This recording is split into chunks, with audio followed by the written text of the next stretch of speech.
doing social work, and I just wasn't happy there, you know. And I used to come home and be drained of energy, not having any energy, and I was just like, damn, what am I doing here?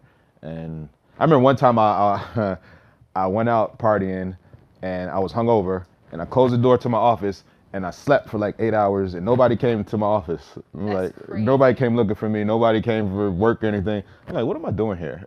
You know? So I was like, yeah, you know what? I was dabbling in a little music, a little too, but I was like, you know what? Let me focus on. It was music, and then it was also acting, and I had a conversation with Wendy too. I was just about to transition Yeah, over to that. I had a conversation with her. Yeah, Yeah, too. yeah, exactly. Yeah, I had a conversation with her, and she was, teaching classes at the time. So I just had a conversation with her. She told me she always found ways to make money doing what she loved, and that kind of hit me. And then I talked to her more about acting, and she was like, "Well, if you want to try it, see what you got." She did a one-on-one with her, and she was like, "You got something."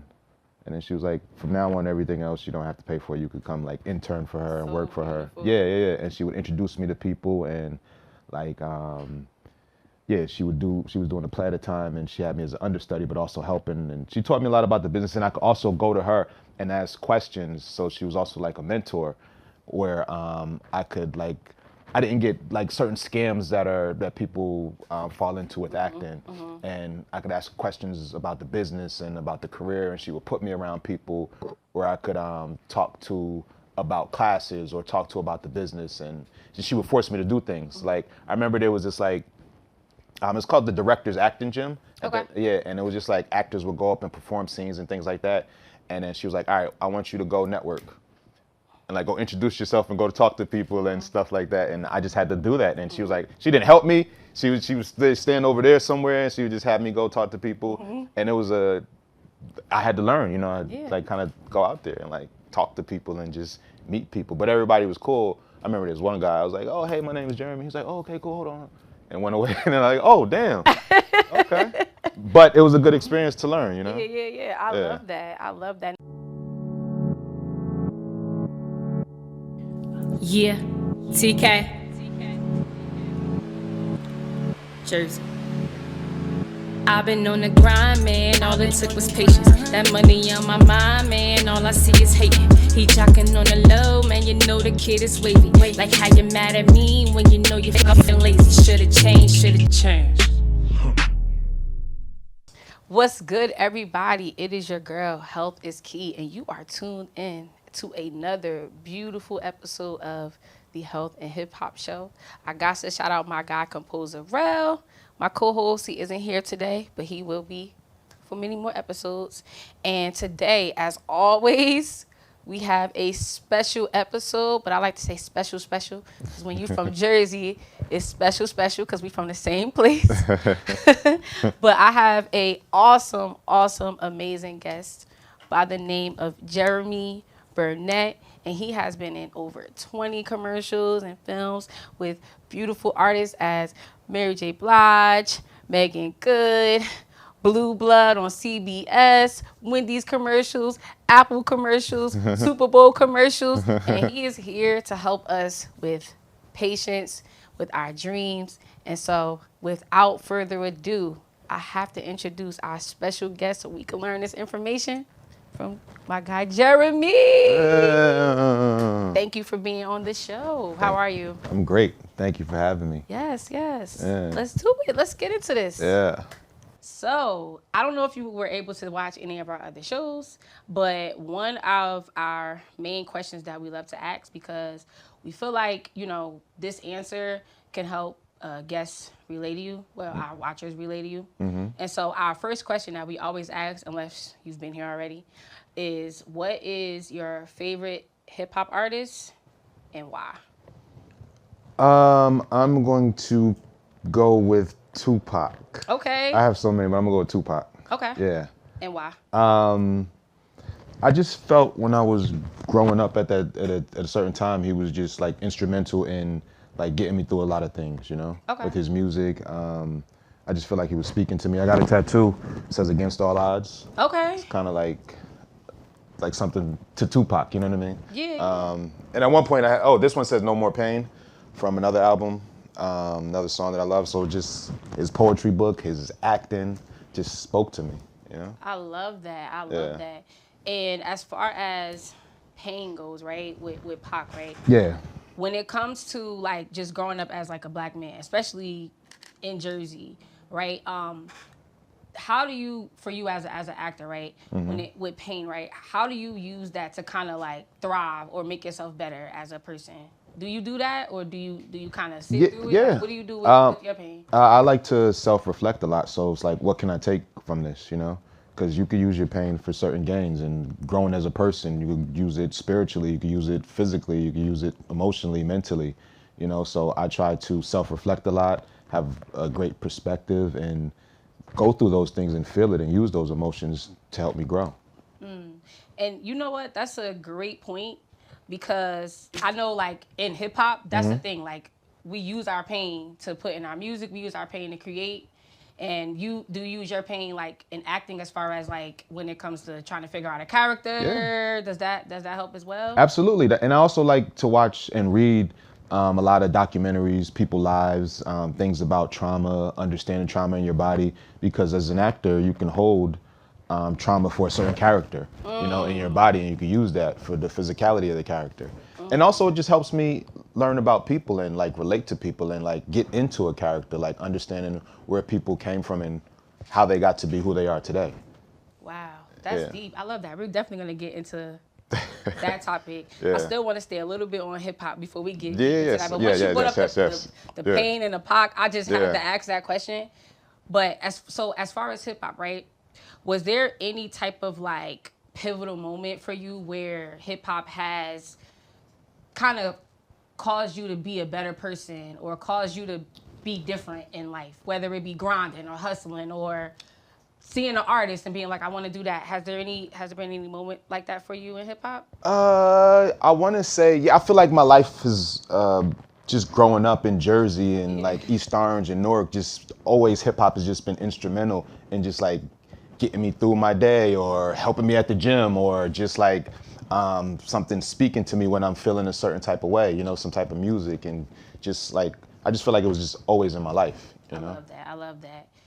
What is one of your favorite hip hop songs? One of my favorite hip hop songs. It's a lot. I know It's a lot. It's a lot. It's a lot. And it could change. It probably does change. Damn. I'm going to go with Tupac, No More Pain.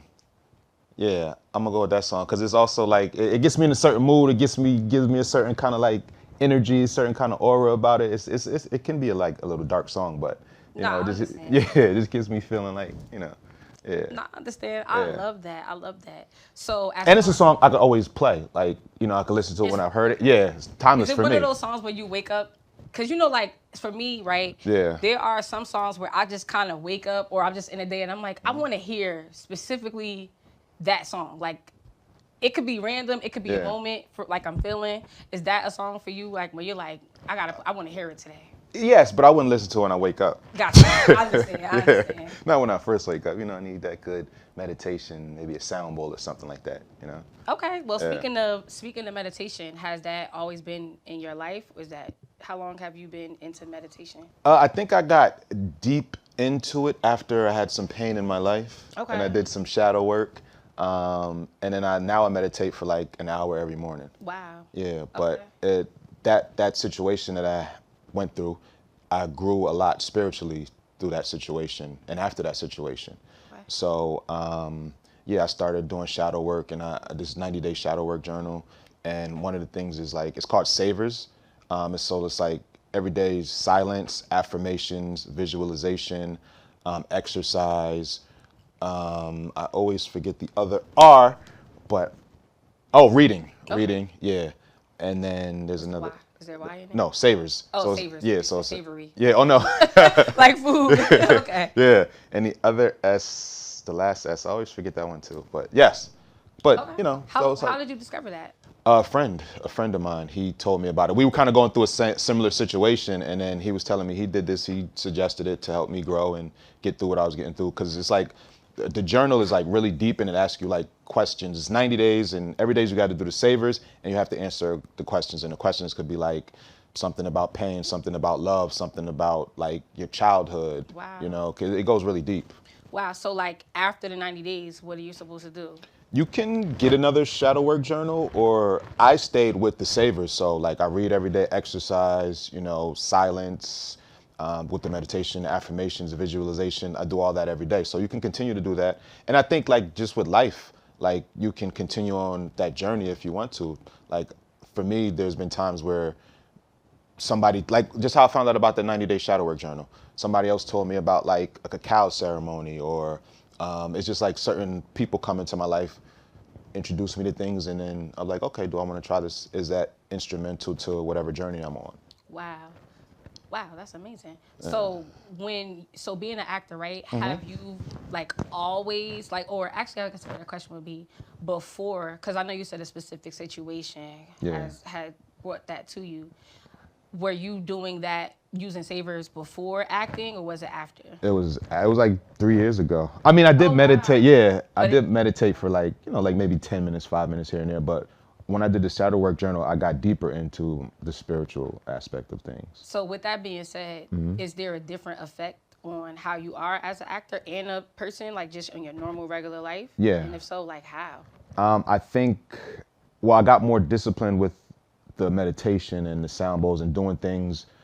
I also read this great book that helped too. It's called The 200% Life. The 200% Life. Okay, Yeah, we got to get that up I know, here. yeah, 200% life. I never heard about that. Yeah, but it talks about like life is 100% physical and 100% spiritual. Oh, wow. So when I read that book, it's like if you want to be That's deep. Yeah, it is, and it's like That's very deep. yeah, Like- yeah, and the book just like opened my eyes to like the 100% of life being spiritual as well, as opposed to just life being 100% and then 50% whatever, 50% this. No, it's 100% physical, 100% spiritual.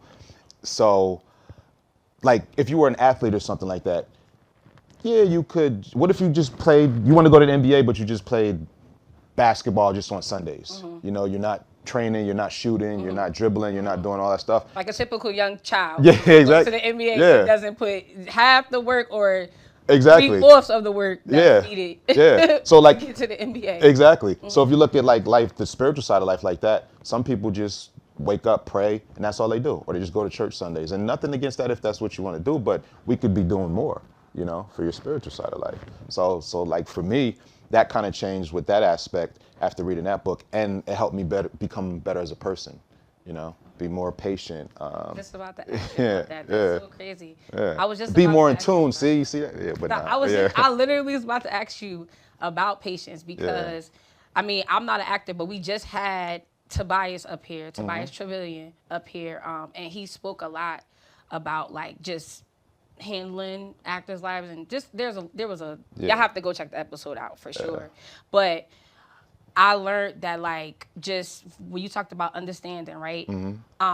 The patience that has to come in a world where you're gonna hear a ton of no's, right? Yeah. How do you stay patient when you're hearing those no's, even though you feel like you are unsure how good you did, or if you know you did good? Like, how do you deal with the no's while you're waiting for that next yes? So I just want to say something and come back to that. Yeah. But what I had to learn about acting is there's the craft. Okay. There's auditioning. Okay. There's the business side. Okay. And then there's endurance. Okay. Yeah. Can we get the details of those, please? So like for me, when I wanted to be an efficient actor and just learn and grow, I had to learn how to audition. Like, if I get an audition, what do I need to bring to that? How do I tell this story? Is it a co-star? Is it a guest star? Is it a series regular? Is it a commercial? Is it a movie? All those kind of aspects of the industry, auditioning is different. Okay. So it's like, what do I bring to this? And how do I tell this story within these 2 pages or whatever? Okay. You know, then there's the craft, learning how to get into character, learning how to bring your emotions, how to, whatever it could be. Like if you want to do animal work, if you want to do like just dropping in and, you know, the craft. And then there's the business side, how to get an agent, how to get a manager, your headshots, knowing contracts, knowing percentages, you know, knowing certain usages, what you should be getting paid for. And then endurance, that ties into the patience. Learning that you're gonna get a lot of no's, and learning that a lot of times it's not about you, you know? And that's when I did internships. I learned a lot from Wendy McKenzie. We know Wendy. Yeah. Hey, Wendy. She's in my notes. Yeah. Okay, yes. In my notes. Yeah, yes, yeah. We are absolutely gonna talk about Yeah. Of course. We all love Wendy. Yes. But it's just the endurance and like when I was interning at certain places, you could be a great actor, actress, come in, kill it, but maybe the role gets cut. You know, maybe you're too tall, maybe you're too short, maybe they went with a different ethnicity, or maybe there was somebody already, you know, up for the role or whatever, or something like that. It's so many different factors that go into kind of getting a role. Absolutely. You know, so I had to learn that, and I think that's where the patience comes in. And always knowing too, like a lot of times we look at the micro, like, oh, I didn't book this job, but in the macro, we work so much, and you know, maybe you might work once or twice a year, but who knows? Those commercials or those TV shows can pay you and help you stay afloat and get you certain in certain eyes and certain things like that. So for me, when I go into the audition, I make sure to have fun. I make sure to do my work, be disciplined, and also win the room, you know? Because casting directors have been very instrumental in my career, like helping me get agents, helping me, you know, pushing for me to get work, to be seen, and things like that. So at the end of the day, a lot of times it's like, if you're getting those auditions, if you're getting those rooms, that's opportunity, you know? Absolutely, What are you going to do with that opportunity? I love that. So based on what you just said, right, with the casting directors, does that happen where maybe you might not get the role, but they might reach out to you for something else as well, just based on what you brought to the table? And that's why you go in and you don't like, oh man, they're calling me in for another audition. Oh, they're not gonna hire me anyway. I have friends who do that, but it's just like, okay, you're getting this opportunity. Yeah, you're not gonna get everything. Sometimes I go in, I get auditions, and I know that I'm not right for it because there's also a story that these people are trying to tell, you know?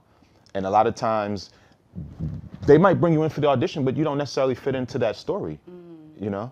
So it's just like, I know sometimes I don't fit into every story, but I'm thankful for the opportunity. Absolutely. And I'm grateful for the opportunity to do what I love and to have fun and to play. So I come in the room, I bring good energy, I have fun, I make sure I'm disciplined, do my work, and then you get other opportunities. Okay. Oh, you know what? Let's call him in. He's good. He's gonna make me look good, you know? So have you always been like that positive, that patient, that understanding with the no's? Nope.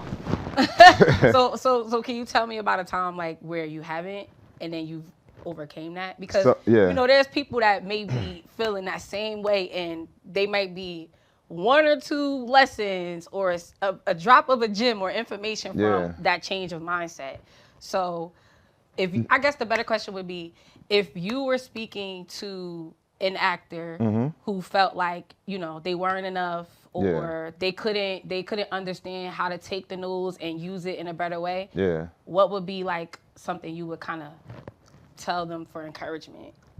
So for me, I was gonna say this. Okay. So I found this journal that I had when I first started acting, and I was like so kind of negative in a sense, just like, oh, they're not hiring me. Why do I suck? This person, I was like, oh, this person got the role. I'm better than these people. I'm better than these people, and you know, I'm judging everybody's work. Oh, this person sucks. They getting roles, and you know, and I'm like, wow, I forgot that I was like that. But I think for me, one, interning, and just like learning the business. That's why I say learn the business side too, because once you learn the business, yes, you know, it does, because as we grow and younger, you know, life can be hard. So you kind of bring that stuff into like whatever you do, but you kind of got to retrain your mind. So like being an intern and learning the business side, and it helped me retrain my mind, and also like learning other people's stories. Like, I think Anne Hathaway she was like the 12th choice for The Devil Wears Prada or whatever it is. Yeah. So like seeing things like that. Yeah, and then looking at people's careers. Like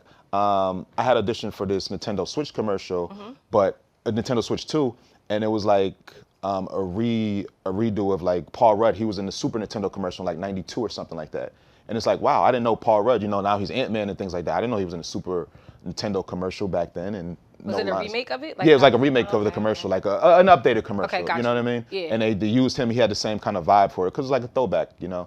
But it's like Paul Rudd then, Paul Rudd now. It's just like I look at things like that, and just like watching certain movies. I forget, I was watching something, and I forget what it was and who it was, but it was like an actor who was just like had one line in the movie, and now you look at them and it's just like, oh wow, you know, and it's just like, or like Kevin Hart. I was watching. Like you'll see something. Oh, Yeah. you're like, oh, I need to notice them. Like when you know when they first come out, you're not sure about them or don't know them. Yeah. But then when you watch it later, you're like, oh wow. Oh, boom, perfect example. Like I remember I loved Paper Soldiers with Kevin Hart. You know, I love that. And that was shot in Jersey too. You know what I mean? I didn't know that. Yeah, there's like on South Orange Ave, one of the. Oh, I didn't know that. Yeah. They have certain certain shots a couple times, so I feel like now if I watch it, I'll probably see it. Yeah, I watched that movie all the time. I remember renting it from Blockbuster. Don't judge me. Yeah, exactly. Yeah, right. But now look at Kevin Hart. You know what I'm saying? It's just like things like that, and that's that endurance and that like you know you can get no's, but it's like you can take a no, but you can let that define you, or you could be like, how can I improve?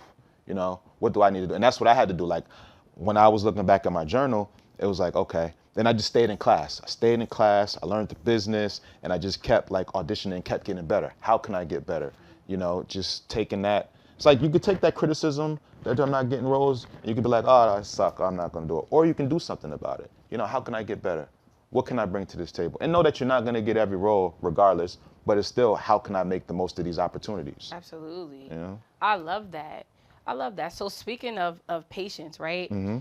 On the flip side of the acting business when it comes to acting and doing the work, right? Yeah. But on the other side, it's the family members, right? That's questioning you. Yep. So because the thing is, right? Mm-hmm. Like even with this show, right? Yeah. It's like every time I'll tell mom, like, oh mom, I got a fire interview. Yeah. I got a fire interview, or like this person, oh, you got paid yet? You got did you get this yet? And I'm like, yeah. That's not the but then I had to realize like that's what your thinking is, and it's not even about like for me about getting paid for this just yet, because I'm still a student of it and just enjoying it for right now before it gets to that part and learning, like taking my time learning the business part, right?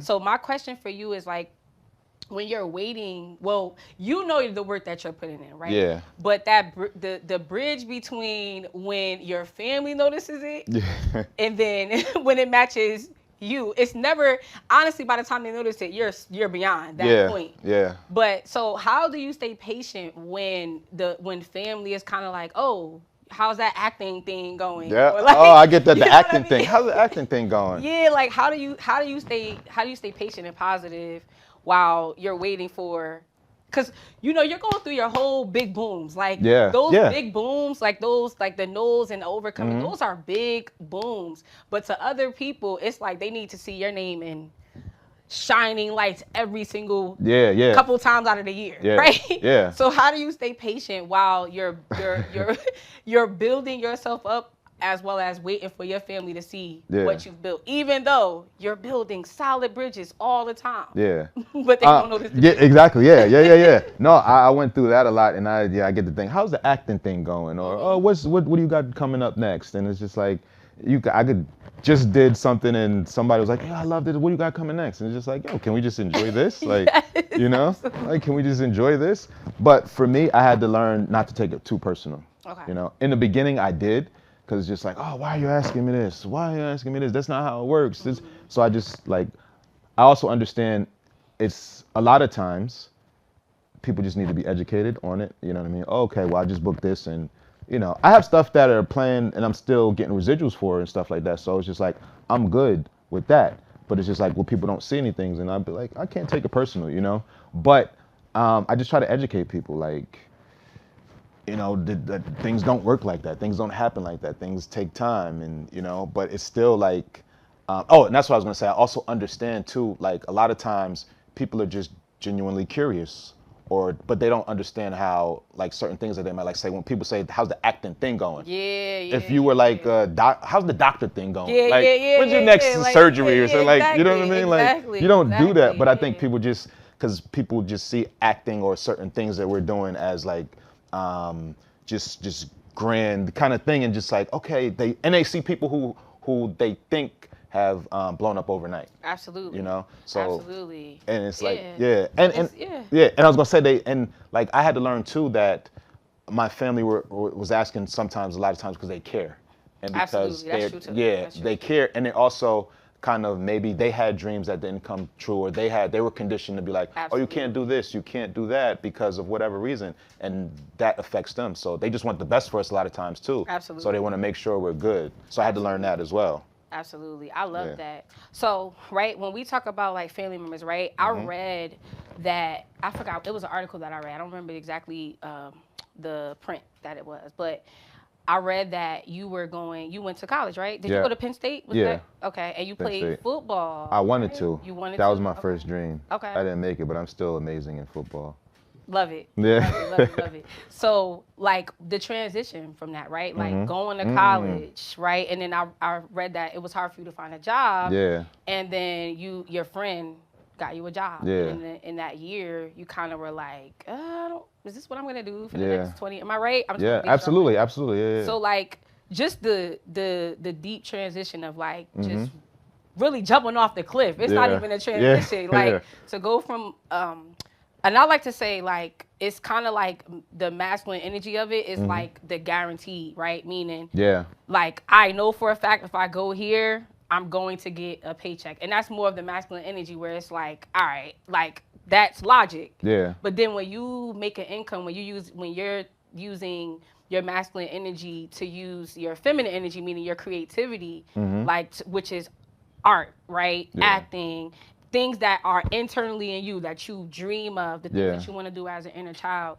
How, like, what was that transition for you? Like, how was that when it's just like, all right, I don't want to do this anymore. Acting. Yeah. What was that for you? Like, Yeah. how was that? That's a crazy Yeah. switch. Yeah. And you know the thing with family too, because it's like, okay, I want to play football. And I didn't play in high school, so I tried to walk on at a D1 school. Okay. With no kind of like, no footage or nothing. Like, Yeah, I tried to yeah, walk on, so I'm telling my family that I'm going to play football at Penn State, and everybody's like, okay, you're going to play football, you know, okay, that's great, yeah, yeah. And then I don't do it, you know, and now I say, oh, I'm going to be an actor, you know what I mean? So imagine, them like, oh, here you go again, and another thing. But I had taken an acting intro to theater class in Penn State. Okay. And I heard it was an easy A and it was 4 credits, so I was like, I could at least take this to boost my GPA.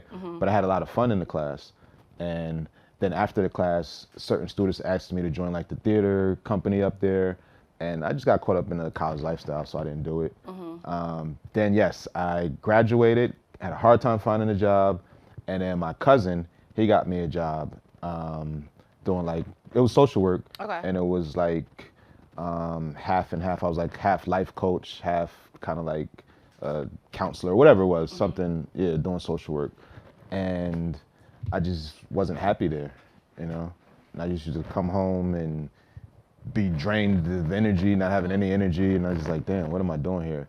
And I remember one time I went out partying, and I was hungover, and I closed the door to my office, and I slept for like 8 hours, and nobody came to my office. Like, crazy. nobody came looking for me, nobody came for work or anything. I'm like, what am I doing here? You know? So I was like, yeah, you know what? I was dabbling in a little music, a little too, but I was like, you know what? Let me focus on. It was music, and then it was also acting. And I had a conversation with Wendy too. I was just about to transition Yeah, over yeah. to that. I had a conversation with her. Yeah, Yeah, too. yeah, exactly. Yeah, I had a conversation with her, and she was, teaching classes at the time. So I just had a conversation with her. She told me she always found ways to make money doing what she loved, and that kind of hit me. And then I talked to her more about acting, and she was like, well, if you want to try it, see what you got. She did a one-on-one with her, and she was like, you got something. And then she was like, from now on, everything else you don't have to pay for. You could come like intern for her and work for her. Yeah, yeah, yeah. And she would introduce me to people, and like, she was doing a play at a time, and she had me as an understudy, but also helping. And she taught me a lot about the business, and I could also go to her and ask questions. So she was also like a mentor, where I could like, I didn't get like certain scams that people fall into with acting, and I could ask questions about the business and about the career, and she would put me around people where I could talk to about classes or talk to about the business, and she would force me to do things. Like I remember there was this like, it's called the Director's Acting Gym. Okay. And it was just like actors would go up and perform scenes and things like that, and then she was like, all right, I want you to go network. and like go introduce yourself and go to talk to people and stuff like that. And I just had to do that. And she was like, she didn't help me. She was standing over there somewhere, and she would just have me go talk to people. And it was I had to learn, you know, like kind of go out there and like talk to people and just meet people. But everybody was cool. I remember there's one guy, I was like, oh, hey, my name is Jeremy. He's like, oh, okay, cool, hold on. And went away. And then I'm like, oh, damn. Okay. But it was a good experience to learn, you know? Yeah. I love that. I love that. No, I've taken a Wendy McKenzie acting course. And, you know, and I honestly took it for more confidence. I wasn't taking it just for the acting purpose of it. I kind of was trying to see if this will help me to bring out certain characteristic traits that I knew I have inside, but I don't maybe express to people knowing I need to. And so that's why I took it. And I was like, oh nah, this is no joke. Like the scripts are sent like literally like either a couple of hours before or the night before. And I was like, oh nah, this is really, really hard. And I know it's really hard. And then one of the key factors that I take in, because even right now I might do a little bit of acting in my videos or something like that, in my music videos. And I just know like one of the main tips that I took away was kind of like how you said, like having an understanding of the character. Like, so when I'm reading something, trying to see how they felt the day before, how they felt the month before, how they felt. And I was like, dang, like you can really get kind of caught up in taking someone's information, meaning the character's information. And I was like, dang, like, and it did actually help me to be able to kind of like understand people, even from just that one that I maybe took 3 or 4 because I couldn't hang. I couldn't hang. I was like, I got to do this when I'm a little bit more mature, and I really want to take my time and learn it. But it did actually help me to be a lot more understanding and not just kind of see people surface level, but see kind of beyond. And so, so when I read about when you said like you love studying to understand and to see like, okay, like why does this drug addict, I believe I read, you said a line like in an interview, like why does this drug addict, what would make them kind of leave their children for drugs? Like, and having an understanding of that. And I'm like, dang, that's deep, because like, it gives you a chance to be more patient with people that you love and people, even strangers. Like, you're just like, you know what?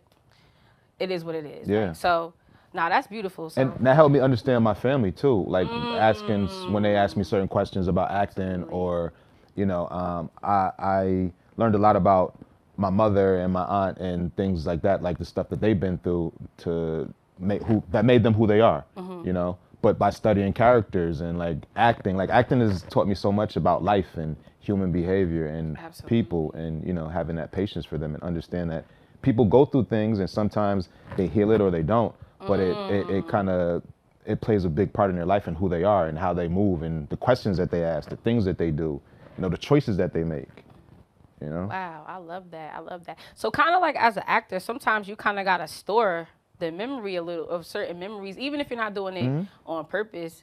But if you're about to, and correct me if I'm wrong, because you're the professional here, but if you're understanding the character or reading lines, you're thinking of someone or a situation for yourself, and you got to bring yourself back to that. That takes a lot of emotional awareness. Yeah, exactly. And I'm a professional and a student. Yes. Yeah, but love that. But no, it does, because you have to be aware, because it's like, again, it's just like if somebody crashes out or whatever, why did that happen? You know what I mean? Or you can play it surface and just be like, I'm gonna be angry or something. But if you get deeper into the reason why, did they have a bad day, or is it something that's been building for a long time? Did they get in an argument with their spouse or their partner or whatever it is? And is that what it is? It's not about the situation going on right now. It's so many different things that you can learn and bring to it and figure out, and then make your performance better, you know? Love it. I love it. So let's get into the work.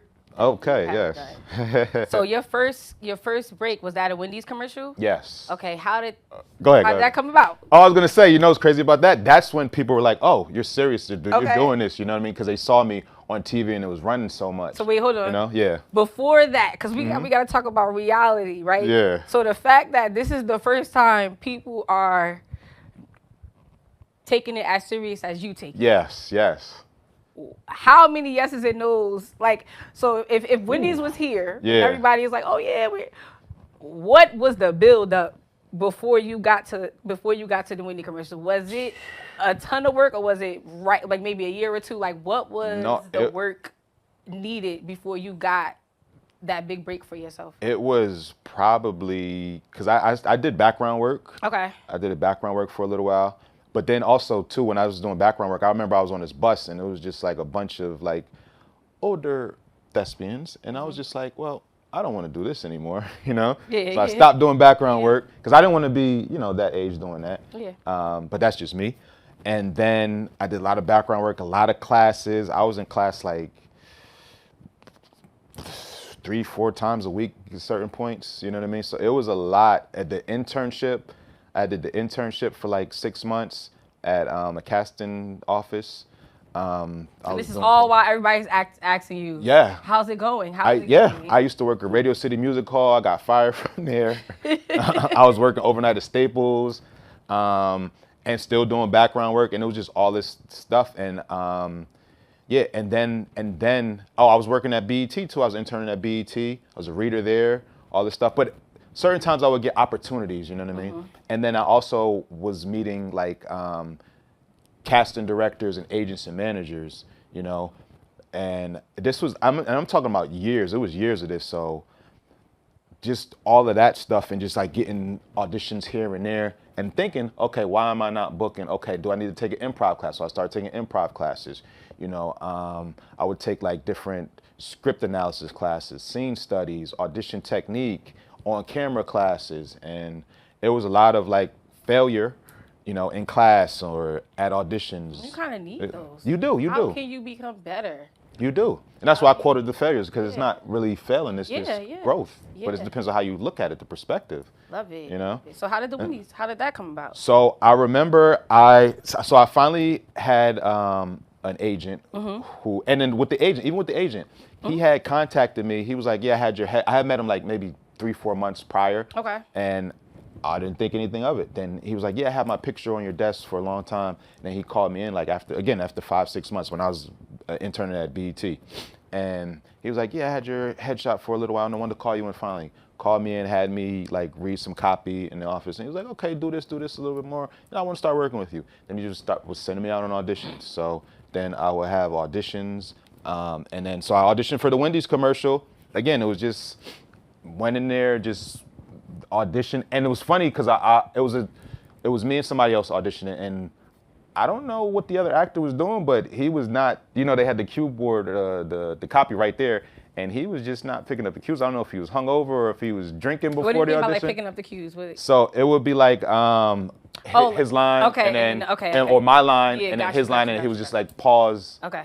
Oh, and then the director, they actually asked me to stay after him, because I think it was me and him, and they had me do it because he was messing up. He messed up my audition in a sense. Okay, gotcha. You know, you were reading lines back and forth. Yeah, it was like, it was reading lines back and forth.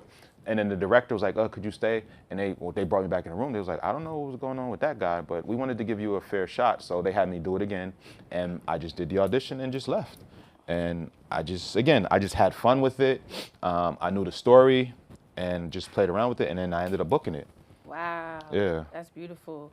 So how did you get on, it's a show on CBS, right? Blue Bloods, probably. Blue Bloods, yeah. yes. How did you get on Blue Bloods? So that was the thing with the casting director. I had met the casting director numerous times.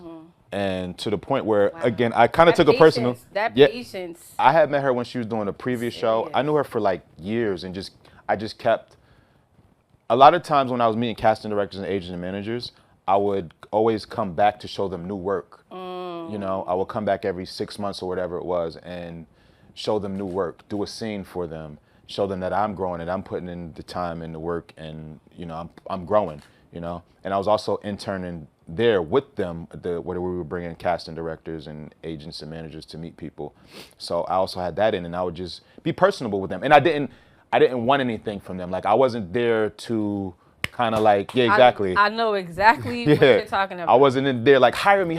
Oh, I'm looking good. You weren't thirsty. I wasn't thirsty. I just came in to show that I was doing good work. Thirsty to get better. Yeah, I was thirsty to get better. How can I get better? And she finally was like, you know what, I gotta call you in for Blue Bloods.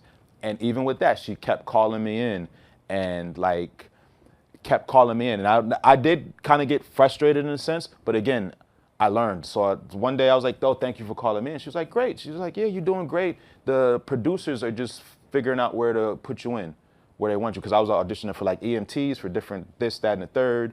They're just figuring out where they want you in the show. So I went in for that one. And I had gotten better. So I had learned how to audition for these couple of lines in this story without making too much of it, but just enough to do whatever. And I did my whole thing, and boom, then I ended up booking it. And it was a blessing because they kept calling me back. I was about to say, Yeah. I read that. Like, Yeah. that's so beautiful. I love that, like, you strive for patience. Mm-hmm. Because I think that in today's, like, culture, Yeah. like, even with content, like, Yeah.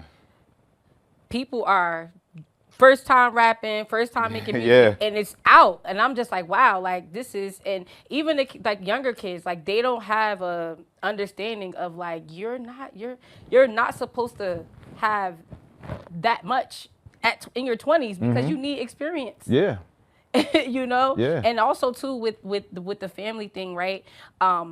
When we talk about like acting, it's like anything where you want to do art or creativity, it's like people want to rush you. Yeah. But any other job, any other career, Exactly. Yeah. it take a while. Like Yeah. like you don't become the man or that girl until you pass around 40. You're not Yeah. even in your 30s yet. Yeah. Like, so that it's I don't want to call it a shame, but I just don't understand like when it comes to when people want to use art and let's not act like anything with art isn't another form of genius or intelligence. Yeah. Like, even when it comes to writing, when Yeah. it comes to having emotional intelligence to even pull up a memory or pull up a situation and perform it and to actually perform it well as where people forget who you are and look at the character. That's literally genius. Yeah. Like, Yeah. No different than a person who is studying this to be able to heal, or if you want to be a biochemist. Like, Yeah. it's all genius level. Whoever is taking the time to put their craft in Yeah. and become better, and whoever has an idea in their head and they actually can continue to push through and see it through Yeah. and come forth. Like, I feel like why with art we don't respect it the same until you're damn near by the time you are which quote unquote, like you said, getting on CBS or getting on the Wendy's commercials, you done did about 10 years worth of work, just internally how you feel, like embarrassment, patience, and just learning. And then, like you said, going back and forth and saying hi to somebody. And then, like there's so much that goes into it. And I don't like how like people just kind of shove it off, but I love how you take it. And I'm thankful, and I want to thank you for just giving our audience an understanding of how to be patient and how to take it. Yeah. Like you said, not taking it personal, using it for inspiration. So thank you so much, because it's really brave of you, because a lot of people quit. Yeah. A lot of people quit. Yeah. And the fact that like you're continuing to be understanding and you're continuing to grow, I just can't wait to see what else you have. Like, I don't really see you becoming less than anything. I just can continue seeing you becoming greater. So thank you so much. Yeah. So when it comes to like how you work, thank you. Yeah, of course. I got you. Because when it comes to like to black men, like I don't think like y'all get like the praises that it takes. And like, let's not even like, because this is a health and hip hop show. Yeah. But let's not forget that you're a black man. Yeah.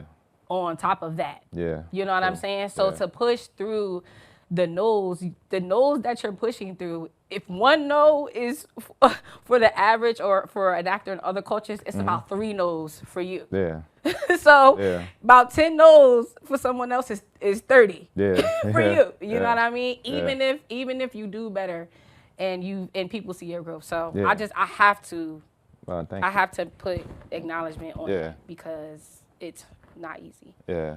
So how did you get to work with Megan Good, Mary J. Blige? Like, how did that come about? Because I saw that on your Instagram. I read it. How did that come about? Again, so just kind of like, so after Blue Bloods, and it was 6 months, that's what I was thinking. There was 6 months of auditioning for Blue Bloods before I booked. See, look. Patience, people. Yeah, for the same show, 6 months. Patience. Yeah. Patience. Okay. So then after Blue Bloods, Then I had booked Blacklist, and then the show with Megan Good. Okay. So, and it was like the casting director where I was interning at, the casting director came in. She was like, oh, I'm glad I saw you. I have a role that I want you to come in for. And I went in and I just auditioned. And again, I learned how to audition. Like I learned to make choices. So like the audition was something was like there's zombies coming through the door and whatever. So yeah. So with my audition, I had to, I thought about like, okay, what could scare me enough that I'm, you know, That's I deep. I You show gotta some really emotion. figure out Yeah. something to scare you. Yeah, exactly. What am I afraid of that's imaginary or whatever that I could use for this circumstance, you know, for this situation? And then how can I make my audition? I don't want to say how can I make my audition different than anybody else's, but I like to make choices. So I was using my script. I started using my script a lot for like props or just in different ways. Okay. So I could still have it there if I need it. So like one of the auditions, again, that audition, so I put that there, whatever it was that I was afraid of that was coming through to get me. So you see that emotion, you feel that emotion. And then I was like, all right, what could I do in my script? So I started using it as like I'm making a weapon with, you know what I mean, to prepare for that. So I did, that was one Look at take. all this work that goes Yeah, into yeah. Oh my and that's what I was God, gonna say. okay. I think also people think acting is easy because you could watch it on TV. Oh, I could do that. But you're taking it from somebody who also did the work and just kind of just, oh, I could do that. I could do Denzel. How many people do King Kong ain't got shit on me? But it's like if you had to do that performance with the script and, you know, be on set in front of all those people, that's a different And then and get work. the message across And get the message way that across. they needed delivered. Yeah, as opposed to just copying Denzel. Oh, I could do that. Or your friend tell you, oh, you're dramatic. You should be an actress or an actor. It's just like Yeah, yeah, you know? yeah. But so then I did another take with that same audition, and then I walked out the room and I was done. You know what I mean? And it's funny because I saw somebody else who was also interning at the workshop, different type. But I was not that got into my head, but it's just like, okay, I know this person and they're auditioning. But he was a white guy or whatever. So I was like, okay, they're going whatever they're looking for. So I just made my choices, left the room, and then I got email, oh, you're in the running for the role. And then like a month later, okay, now they're gonna hire you. And it was like, okay, it's this project with Megan Good. I was like, oh, snap, okay. Oh, so you didn't even know? I didn't know. Wow. Yeah, I didn't know. Wow. Yeah. Okay, I love that. Because you have commercials with Apple. Yeah. You have commercials with Apple. There's a ton. Yeah. But how did the Mary J. Blige come about? I got this audition and they were like, they're looking for, I forget the description or whatever. It was like a trainer or whatever.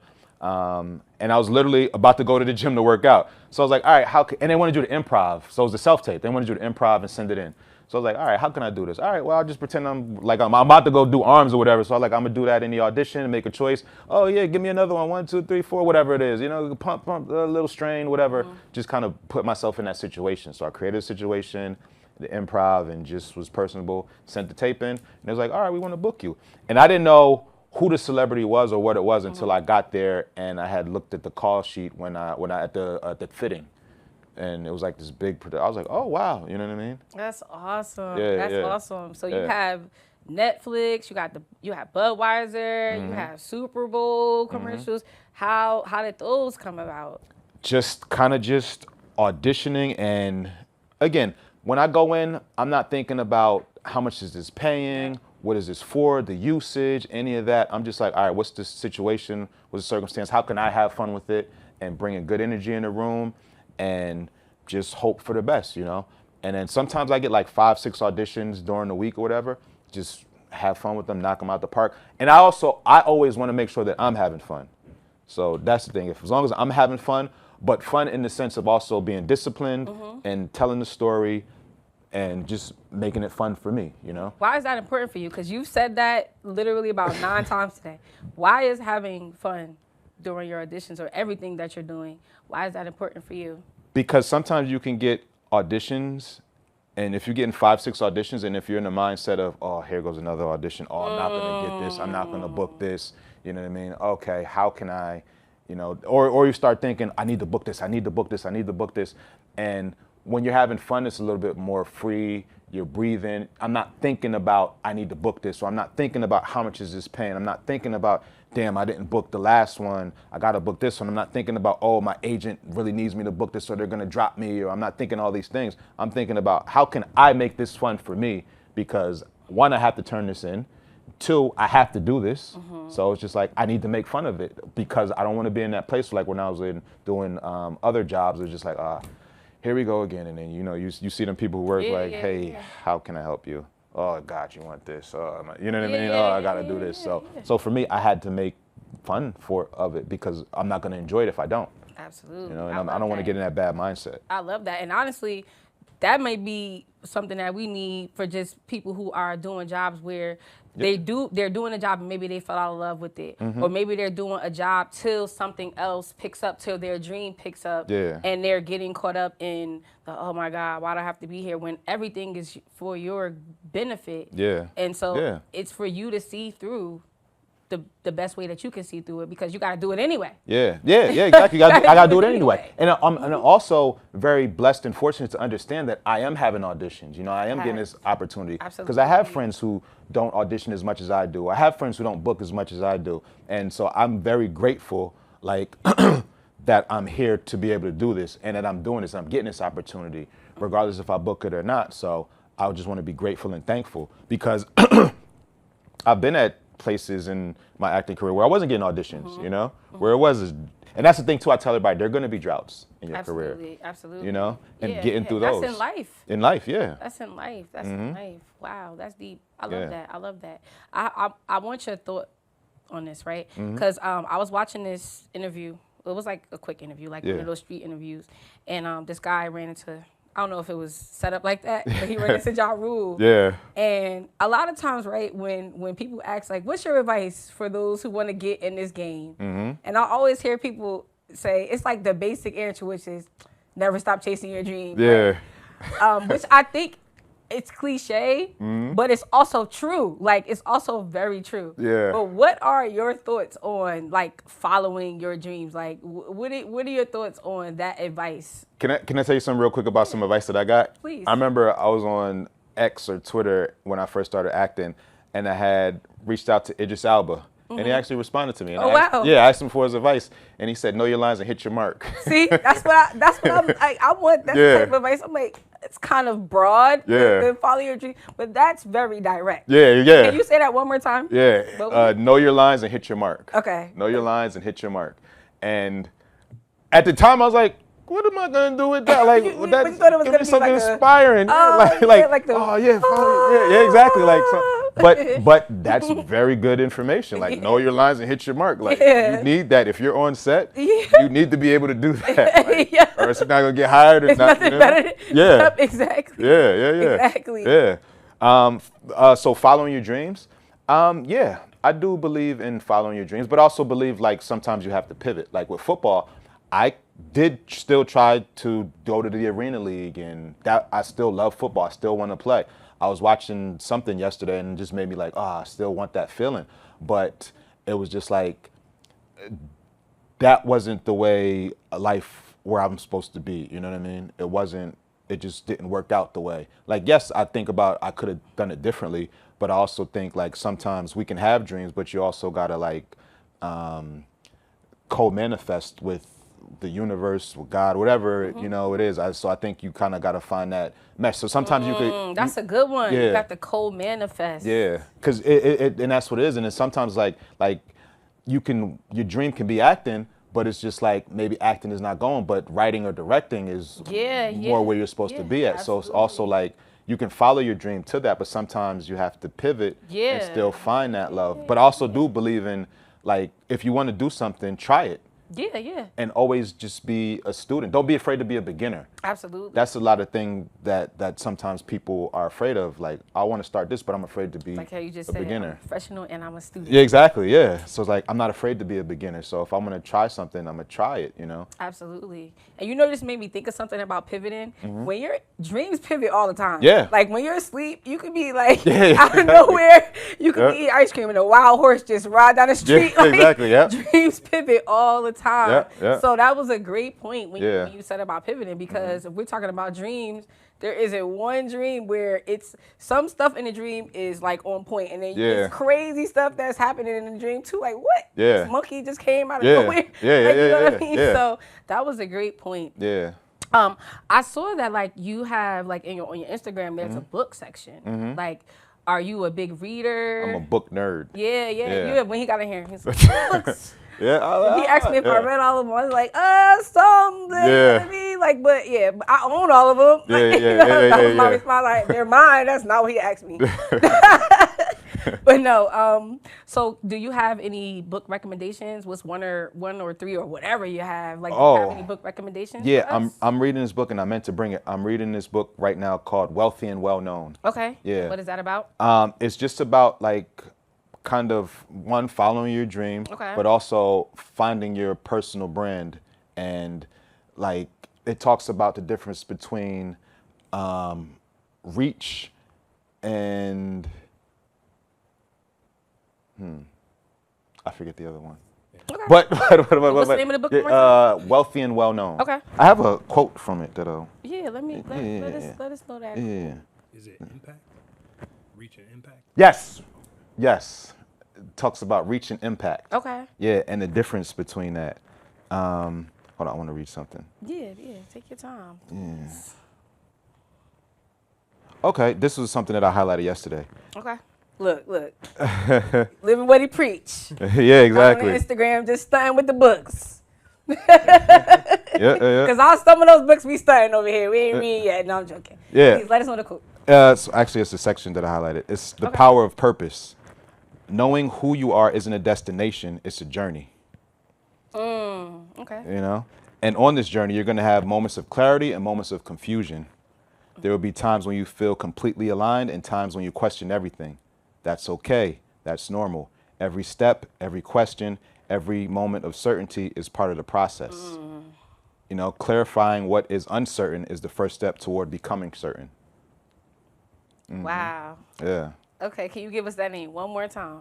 The name of the book? Yep, one more time. It's called Wealthy and Well Known. Okay. Yeah. So now I need to get that book up there. Yeah, I got gifted it, the book, by one of my friends. He has a book page called Book Thinkers. Oh, wow. Yeah, and he gifted it to me, and he does interviews with authors, and he wrote a book himself, and like I met him through Instagram, and we just been connecting, and that I felt like that book is, you know, sometimes books come at the right time. Yeah, absolutely. Yeah. I believe that a lot of these books have been given to me, or I've ran into like a box of free books. Like that Jeezy book, me and Jeezy have the same birthday. I literally parked, I went to Blueberry Cafe and I parked. Like they didn't have any parking. I parked like around the corner, and when I parked around the corner, the book was just, when I opened the door, it was just on the floor. Yeah. I'm like, oh, this is crazy. Yeah. Like, this is crazy. I really believe that books come to you like at certain times. Absolutely. When I was still doing social work,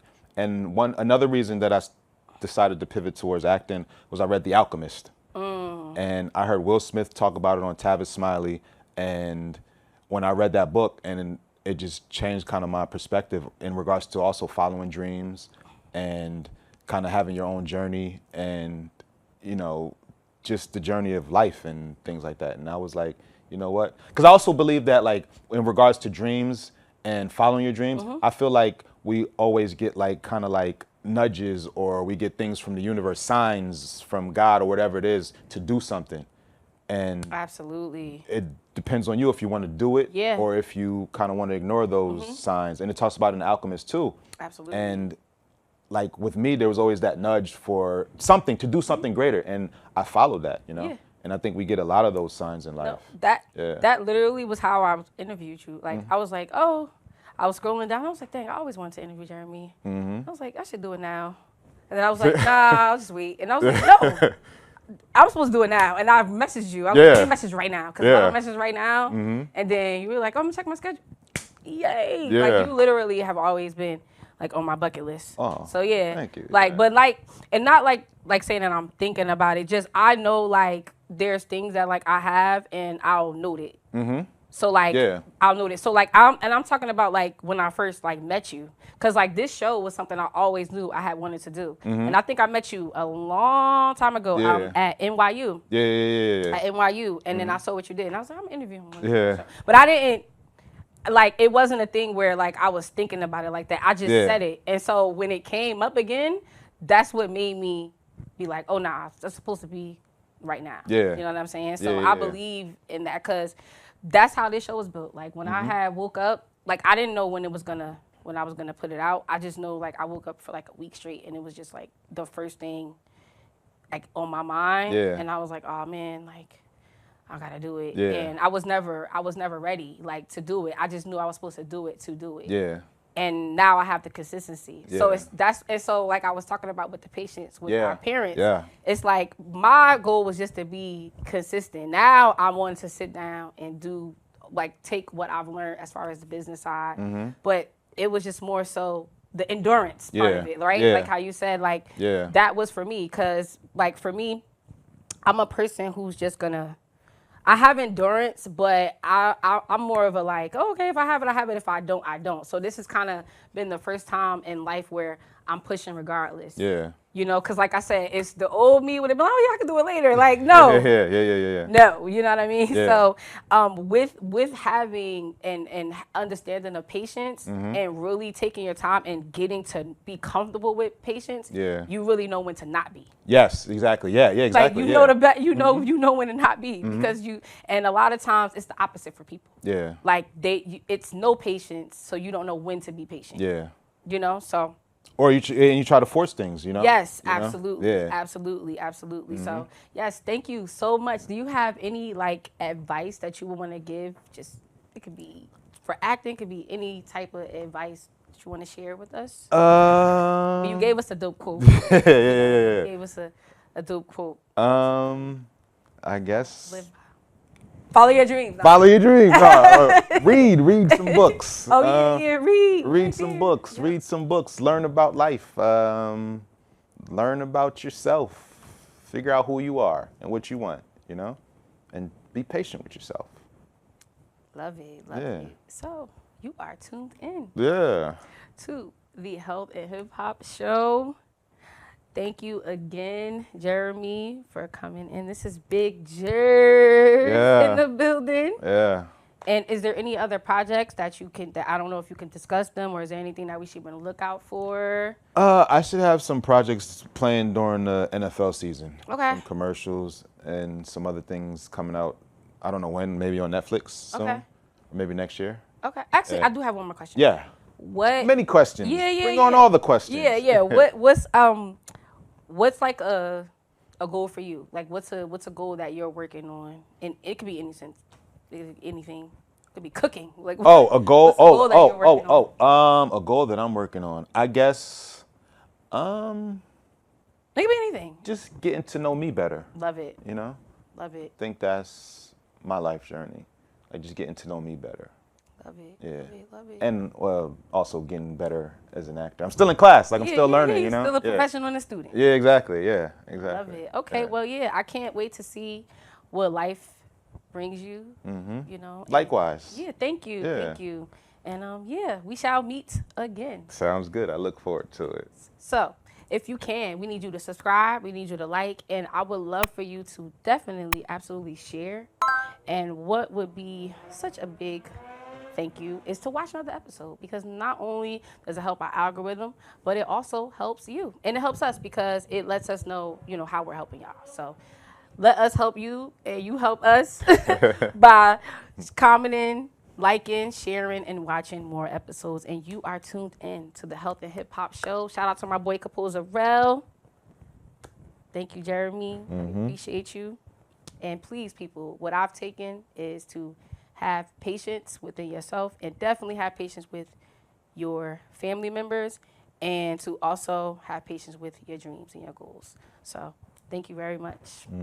Let's go, y'all. Health and hip hop. Let's get it.